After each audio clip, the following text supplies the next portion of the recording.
सुप्रभात बच्चों, कैसे हो। अभी हमारा पाठ 8 शरीर में गति चल रहा है। इसके मैंने लघु प्रश्न उत्तर आपको कराए थे। आई होप, मैं आशा करती हूँ कि आप सभी ने वो लिखे भी होंगे और याद भी करे होंगे। क्यों? क्योंकि ये जो लघु प्रश्न उत्तर हैं, ये हमारे पाठ का एक बेस है। इससे हमें छोटी छोटी चीज़ों का पता चलता है कि हमारे पाठ में क्या क्या चीज़ें हैं। जैसे कि शरीर में गति, ठीक है। शरीर में गति किसके कारण होती है? हमने इस चैप्टर को आपको पहले भी समझाया था, है ना बच्चों। मैंने पहले भी आपको इस चैप्टर को समझाया था कि गति क्या है।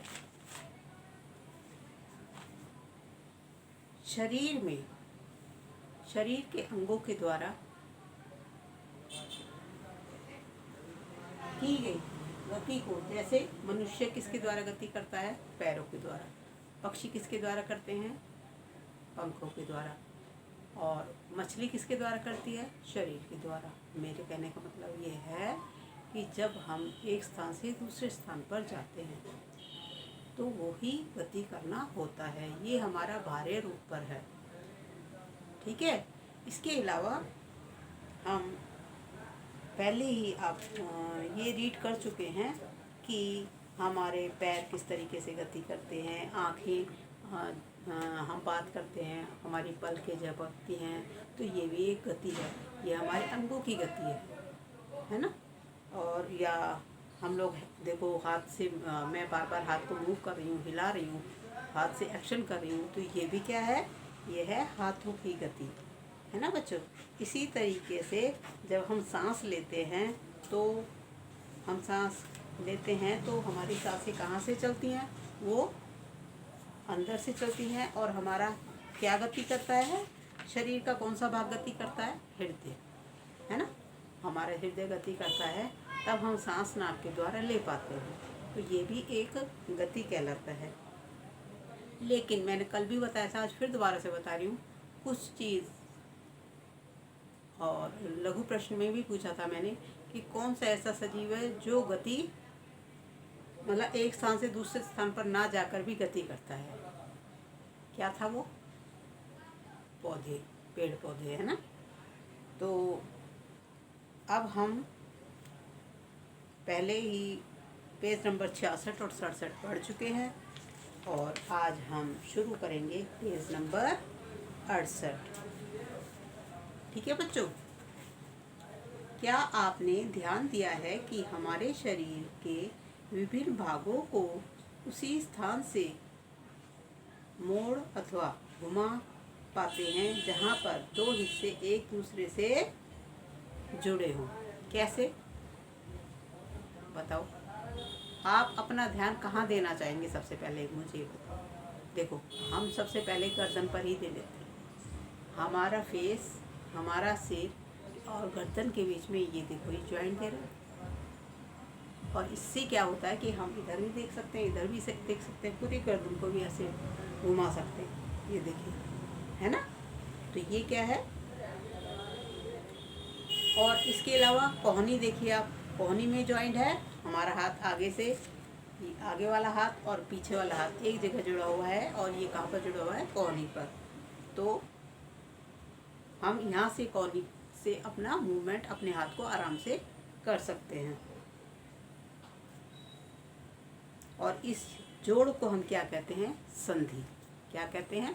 संधि। अभी देखो, मैंने लघु प्रश्नोत्तर में भी आपको शायद कराया होगा कि संधि क्या है। इससे पहले मैं आपको संधि क्या है, जहाँ पर शरीर की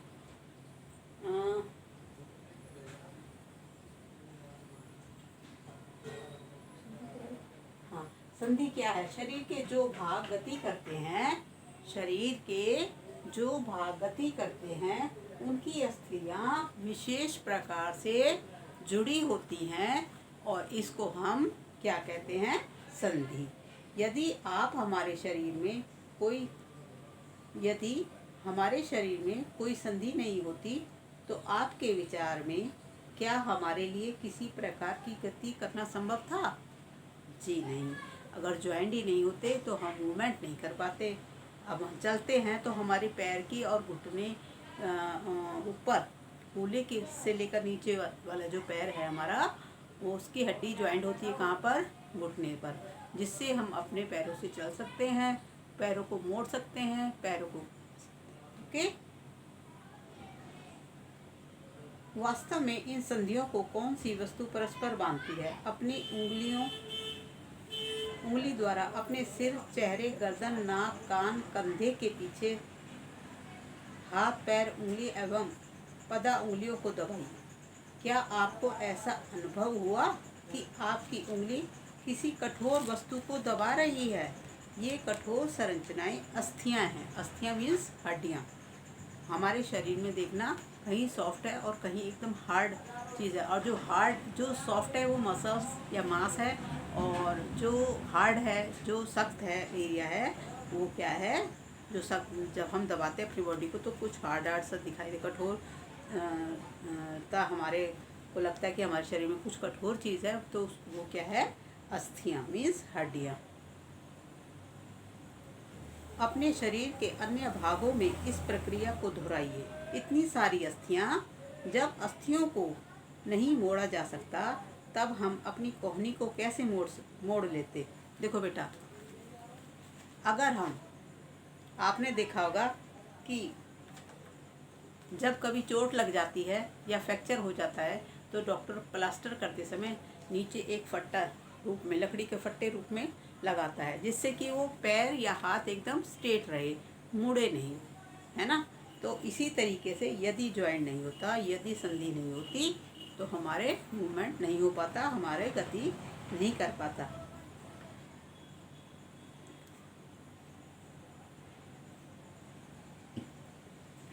हम अपने शरीर के अन्य भागों को इस प्रक्रिया को दोहराइए। इतनी सारी अस्थियां को नहीं मोड़ा जा सकता, जब तक हम अपनी कोहनी को कैसे मोड़ लेते? हाथ के ऊपरी हिस्से से लेकर कलाई तक एक ही लंबी अस्थि नहीं होती। वास्तव में अनेक अस्थियां कोहनी तक जुड़ी हो रहती हैं।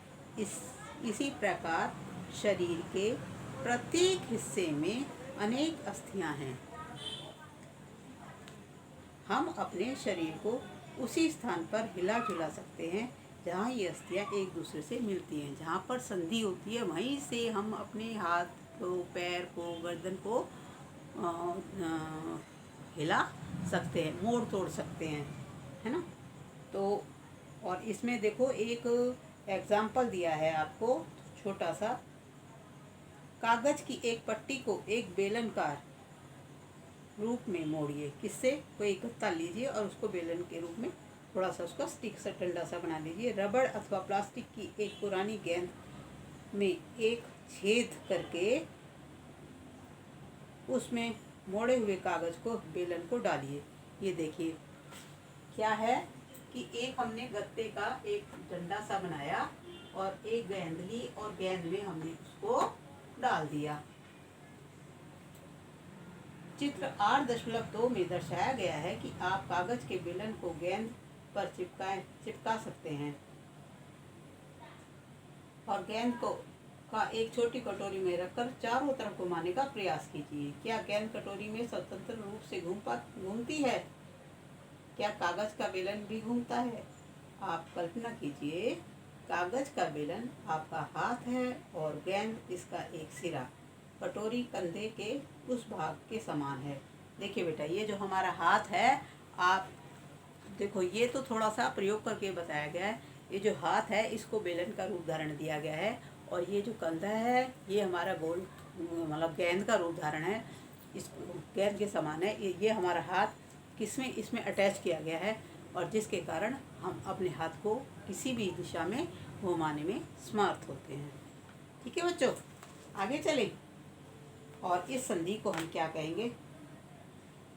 कंदुक खलिका संधि। इस संधि को हम क्या कहेंगे? कंदुक खलिका संधि। अब ये देखिए कंदुक खलिका संधि कहाँ कहाँ होती है, ये तो बता दिया ये कंदुक खलिका संधि है, लेकिन ये कहाँ कहाँ होती है, शरीर के कौन से अंग में होती है। ये होती है हमारे कंधे में और कूल्हे में। कंधे और कूल्हे की जो संधि होती है वो कंदुक खलिका संधि होती है। इसके बाद नंबर 2 है धुराग्र संधि। यह गर्दन और सिर को जोड़ने वाली संधि है, इसको हम धुराग्र संधि कहते हैं। इसके द्वारा सिर को आगे पीछे दाएं बाएं घुमा सकते हैं और गतियों को करने का प्रयास कीजिए। गति हमारे हाथ की उस गति से किस प्रकार भिन्न है। इसमें कंदुक खलिका संधि द्वारा हाथ को पूर्णतः वर्ताकार रूप से घुमा सकते हैं। देखिए बेटा, कंदुक खलिका संधि में हम हाथ को और जो कूल्हे की हड्डी से है क्या, हम अपने पूरी बॉडी को ये देखिए घुमा सकते हैं।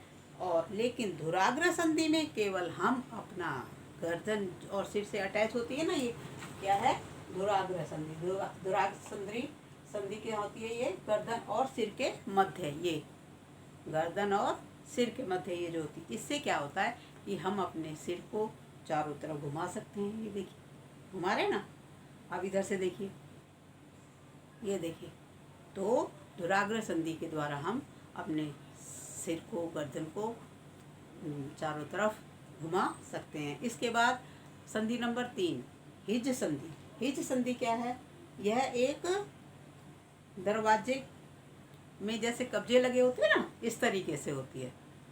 ऐसे खोलते हैं तो कब्जे की सहायता से खुलता है और बंद करते हैं तब भी कब्जे की सहायता से उसके पेच होते हैं, है ना, उसको हम हिज संधि कहते हैं। और ये कहाँ होती है, हमारे कोहनी में और घुटने में। आपने देखा होगा घुटना या तो आगे होता है या पीछे, और कोहनी या तो आगे होती है या पीछे, है ना।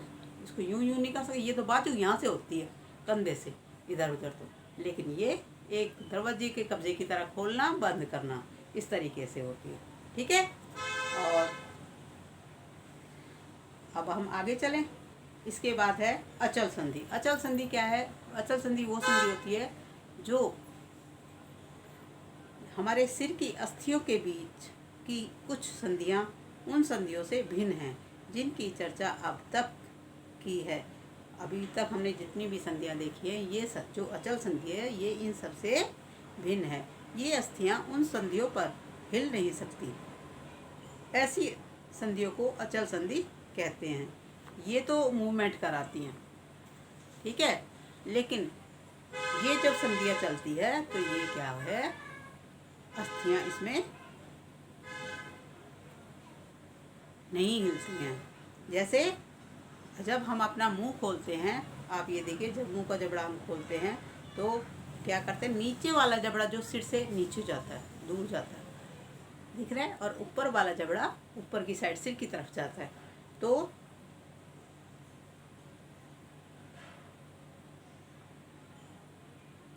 यह हमारे ऊपर के जबड़े को हिलाने का में क्या करती है अचल संधि, जो हमारे मुंह का ऊपर के जबड़े एवं कपाल के मध्य स्थित होती है। अचल संधि कहाँ होती है, ये ऊपर वाले जबड़े में और कपाल के मध्य में। कौन सी संधि होती है, अचल संधि, ठीक है बच्चों। हमने केवल कुछ संधियों की ही चर्चा की जो हमारी अस्थियों को एक दूसरे से जोड़ती है। हमारे शरीर के विभिन्न अंगों को विभिन्न आकृति कौन प्रदान करता है, बताओ, कौन करता है, हड्डियां, अस्थियां करती हैं। और यदि आप इसी तरीके से थोड़ा सा एग्जाम्पल दिया है, यदि आप एक गुड़िया बनाना चाहेंगे तो पहले उसका ढांचा तैयार करेंगे, फिर उसको ऊपर से कपड़े वगैरह बनाएंगे, है ना। तो इसी तरीके से मानव शरीर है। मानव शरीर का पहले हड्डियों का ढांचा तैयार होता है, ऊपर से जो मांसपेशियाँ, मसल्स वगैरह जो भी है वो बाद में, सजावट का काम बाद में होता है, और जिससे हमारे को ऊपर से ढका हुआ मांसपेशियों से या त्वचा से ढका हुआ शरीर हमारे को सुंदर लगता है। तो बच्चों आज हमने ये थोड़ा सा और करते हैं, और इस हड्डियों के ढांचे के द्वारा बनाए गए शरीर को हम क्या कहते हैं, हड्डियों के ढांचे से जो शरीर आकृति तैयार होती है उसको क्या बोलते हैं? कंकाल। क्या बोलते हैं बच्चों? कंकाल। और इसी तरीके से ये हाथ की हड्डियों का भी यही होता है। हाथ की हड्डियों के जो ढांचे तैयार होते हैं, फिर इसके ऊपर से त्वचा और मांसपेशियों से आदि से इसको ढककर इसका सुंदरता प्रदान की जाती है। अब आगे देखिए, अब हम थोड़ा सा, हमने जितना रीड करा है पेज नंबर 69 और 70, अब हम उसी के थोड़े से लघु प्रश्न करते हैं। ओके बच्चों, देखो हमारा पहला क्वेश्चन है, पहला प्रश्न है, तिलचट्टे के कितने पैर होते हैं? कितने होते हैं बच्चों? 3 जोड़ी। कितने होते हैं? 3 जोड़ी। और पंख कितने होते हैं? 2 जोड़ी। किसी अस्थि को गति प्रदान करने के लिए कितनी पेशियां संयुक्त रूप से कार्य करती हैं? दोबारा से सुनिए, किसी अस्थि को गति प्रदान करने के लिए कितनी पेशियां संयुक्त रूप से कार्य करती हैं? कितनी पेशियां करती हैं? 2 पेशियां। कितनी बच्चों? 2 पेशियां। ये ध्यान में रखने वाली चीजें हैं जो तुम्हारी बुक में नहीं मिलेंगी। आप पढ़ोगे तभी पता चलेगा। हम जैसे तो आपसे क्वेश्चन पूछेंगे सिर्फ। प्रश्न नंबर 3, हमारे शरीर की विभिन्न प्रकार की गतियां कैसे होती हैं? हमारे शरीर की विभिन्न प्रकार की गतियां कैसे होती हैं? मीन्स हमारी बॉडी में मूवमेंट किस तरीके से होता है? किसके द्वारा होता है? जो जॉइंट्स होते हैं, जो संधियां होती हैं, उनके द्वारा। किसके द्वारा होता है? संधियों के द्वारा। प्रश्न नंबर 4, गाय, मनुष्य, कीट और मछली के गमन के अंगों के नाम लिखिए। वो ये को अपने शरीर के कौन से अंगों के द्वारा गमन करते हैं? देखिए बच्चों, गाय और मनुष्य तो पैरों के द्वारा गमन करते हैं, है ना? और सांप किसके द्वारा करता है? शरीर के द्वारा। मछली किसके द्वारा तैरती है पानी में? शरीर के द्वारा। पक्षी किसके द्वारा उड़ते हैं? पंखों के द्वारा। समझ आया? तो ये जो कीट हैं वो पंखों के और पैरों के द्वारा गमन करते हैं, मछली अपने शरीर के द्वारा करती है, और मनुष्य और गाय पैरों के द्वारा। समझ आ गया बच्चों? इसके बाद नेक्स्ट प्रश्न नंबर 5 है, पेशियां किसे कहते हैं? पेशियां किसे कहते हैं? यह एक प्रकार का ऊतक है जो अंगों को गति प्रदान करता है। क्या है पेशियां? यह एक प्रकार का ऊतक है जो, क्या है ये? यह एक प्रकार का ऊतक है, ऊतक जो शरीर के अंगों को गति प्रदान करता है। प्रश्न नंबर 6, अब आया मेन क्वेश्चन, संधि किसे कहते हैं? अभी मैंने पढ़ाते हुए भी बताया था कि संधि किसे कहते हैं। शरीर के जो भाग गति करते हैं, शरीर के जो भाग गति करते हैं और उनकी अस्थियां विशेष प्रकार से जुड़ी होती हैं, उसको हम संधि कहते हैं। जैसे हिज संधि, कंदुखलिका संधि, धुराग्र संधि, है ना? अगला प्रश्न नंबर 7 है, कंदुक संधि कहाँ होती है? ये भी मैंने आपको प्रश्न चैप्टर रीड करते समय समझाया था कि कंदुक खलिका संधि कहाँ होती है। यह कूल्हे में और बताओ, कंधे में। कूल्हे व कंधे में कौन सी संधि होती है? कंदुक खलिका संधि। प्रश्न नंबर 8, धुराग्र संधि कहाँ होती है? धुराग्र संधि यह सिर और गर्दन के मध्य होती है। इसके बाद प्रश्न नंबर 9, हिज संधि कहाँ होती है? हिज संधि यह घुटने और कोहनी में होती है। इसके बाद नेक्स्ट प्रश्न नंबर 10, धुराग्र संधि में कौन सी अस्थि एक छल्ले में घूमती है? धुराग्र संधि में कौन सी अस्थि एक छल्ले में घूमती है? कौन सी अस्थि बच्चों? बेलनाकार अस्थि। कौन सी अस्थि? बेलनाकार अस्थि। अब प्रश्न नंबर 11, मानव शरीर में कुल कितनी अस्थियां होती हैं? कितनी होती हैं बच्चों? 206। प्रश्न नंबर 12, अस्थियों का क्या कार्य है? अस्थियां मीन्स हड्डियों का। अस्थियों का क्या कार्य है? यह शरीर को सुंदर आकृति प्रदान करती हैं। प्रश्न नंबर 13, अस्थियों द्वारा शरीर को प्रदान किए गए ढांचे को क्या कहते हैं? बताओ। यदि हमारे शरीर पर मांसपेशियां ना हो, त्वचा ना हो, खाली हड्डियां ही हो, हड्डियों का ढांचा हो, तो उसको हम क्या बोलेंगे? कंकाल। क्या बोलेंगे? कंकाल। अचल संधि क्या है? सॉरी, अचल संधि कहाँ है, कहाँ होती है? कहाँ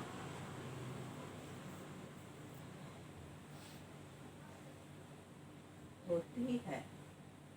कहाँ होती है अचल संधि? यह ऊपरी जबड़े एवं कपाल, सिर के अंदर, ये नहीं सिर पे समझ लोगे आप, कपाल के मध्य होती है। अस्थियां क्या है? अस्थियां मीन्स, मैंने बताया था आपको, अस्थियां क्या है? यह शरीर का वह कठोरतम भाग है जो शरीर को आकृति प्रदान करता है। अभी हमने चैप्टर रीड करते समय बताया था ना कि यदि हम अपने बॉडी में, अपने शरीर में अपने हाथ से दबा कर देखें तो हमारे शरीर में कुछ कठोर सी वस्तु दिखाई देती है, महसूस होता है कि इसमें कुछ कठोर सी चीज़ भी है। तो ये क्या है? अस्थि। तो यह कठोरतम भाग है जो शरीर को आकृति प्रदान करता है। हमारे शरीर के प्रत्येक भाग में अनेक अस्थियां हैं। तो बच्चों, हमारे ये दोनों पेज नंबर 69 और 70 कंप्लीट हो चुके हैं और लघु प्रश्न मैंने आपको साथ साथ करा रही हूँ, जिससे आपको इस चैप्टर की साथ साथ नॉलेज भी होती रहे। लेकिन वीडियो वॉच करना कंपलसरी है, ज़रूरी है। करोगे तो तुम्हारे को आसानी से समझ में आ जाएगा।